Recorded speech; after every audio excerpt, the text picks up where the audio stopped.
That's it's been very nice that that's happened, and of course by now I'm used to a degree of repetition, which will, again, as repetition tends to repeat itself.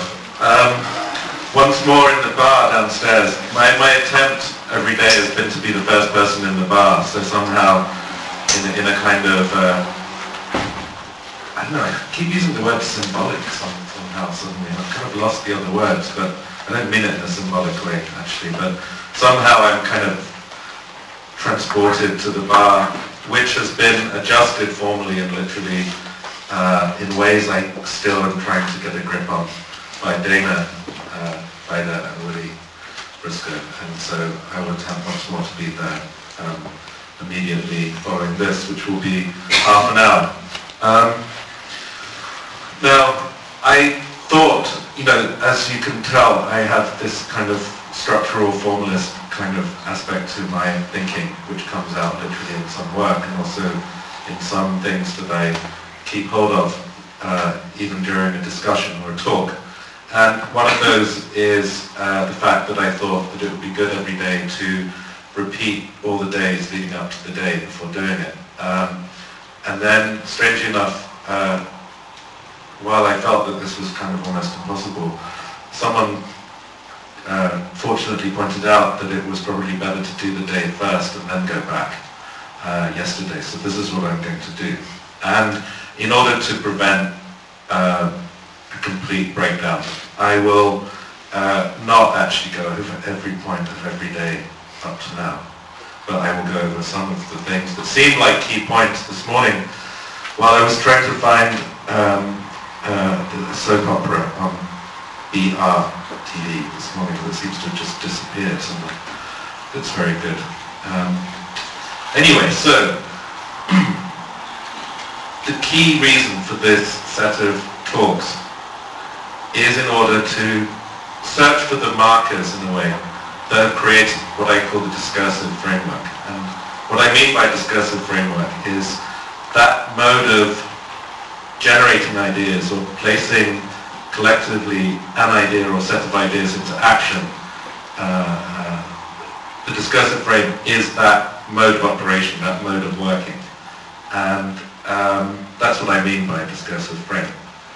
And I have an interest in, both politically and intellectually, ideologically, personally, in believing very strongly in the potential of a discursive framework as a generating body for valid cultural work in the society.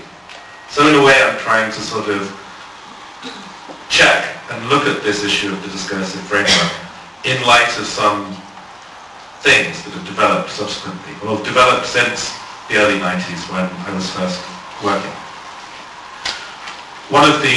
So the question of where to move next in light of some returns is one of the keys to the whole thing. One of those is connected to the recent assertion from certain historians and others that the post-war really is a finished moment. And you can identify the post-war as a time when the social democrat project of Western Europe, with various moments of trauma and doubt and complication, like the 1948 election in Italy where the communists were expected to win a landslide, and the CIA exercised its first real task of undermining the election by paying the Christian Democrats to make sure it didn't happen. Apart from these kind of clear things that we know about, we can talk about this general liberalized democratic project, which is very intimately integrated with the context within which artists like myself have developed. That's one of them, this idea of is this period over? If so, what's the nature of it being over? Is it a pure 1989 moment, or is it to do with something else? This has to be addressed. The second one might be the inability of the art context to identify with new coalescences of industrial labor, for example, in China, where you suddenly have a kind of return to very old-fashioned relations of production, whereas certain kind of postmodern theories and structural theories within art have often been predicated on the idea of really focusing on post-industrial, the idea of information, the idea of difference, the idea of the idea of immaterial labour as being the true key focus of things, we have a problem that we face these new coalescence of labour. So what I'm trying to do is pose a new framework of action that can account for these losses and gains and prevent the most dynamic working methodologies from being understood as operating merely within instrumentalized terrain. And you can see quite clearly that there's been recent and quite often quite valid criticism of certain cultural structures that seem from some quarters to merely echo and mimic and reflect a kind of instrumentalized cultural practice in general, whether that's funded by an arms dealer or a nice little city in Denmark or something. And there's a desire on the part of some people, quite understandably, to say, well, how do we get out of this? How do we get out of this problem? And of course, it's a problem for me if I believe a discursive framework can have any significance. So in short, I'm trying to re-energize via reframing the necessity for a discursive cultural framework within a context of difference as a semi-autonomous necessity. And this is all based on the idea that statements are events. Meaning, if you put the statement into play, the reaction to a statement, this is not literally a discursive issue, this is a lecture, but that putting a statement into place will create an eventness around it. Now, in order to do this, every day I've had 5 aims and then 10 aims and 10 contents. And I use the word aim rather than direction very deliberately, because aim has a much more, it's a direction, like what direction do we want to go in? It doesn't seem to me to be quite the point. I think the idea of an aim has obviously, a bit like the term avant-garde, it has a kind of slightly assassinatory kind of possibility in a way, an aim. Or it has a kind of it's very much connected to the psychology, the collective psychology of the idea of a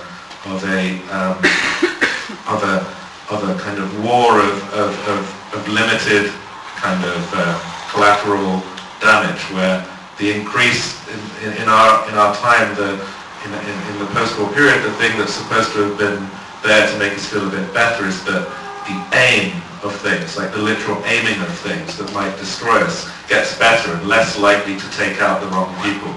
So when I use aim, I mean it both in that way and in the kind of earnest, middle-brow, middle-class kind of English sense of what's our aim today kind of thing. That kind of thing. So a bit of hard, soft.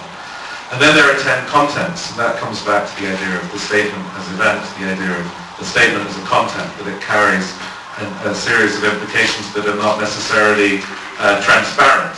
And I haven't really explained this very much this week, but I come from a background that distrusts transparency. I'm very influenced by a legacy of art that often developed in Germany, in fact in the early 90s, a kind of recuperated institutional critique that often attempted to kind of lay out certain relationships with a degree of clarity. But coming from a background sympathetic to Irish nationalism, it was always very hard for me to accept the idea of transparency within a dynamic group as the ideal way to go. I mean, Sinn Féin as an organisation, if they were completely transparent the whole time, more people would know what they were doing. And they wouldn't be able to do it anymore. So something in the back of my mind is always slightly distrustful of transparency as the only model for a kind of dynamic way of thinking. So there is a bit of opacity in what I'm talking about.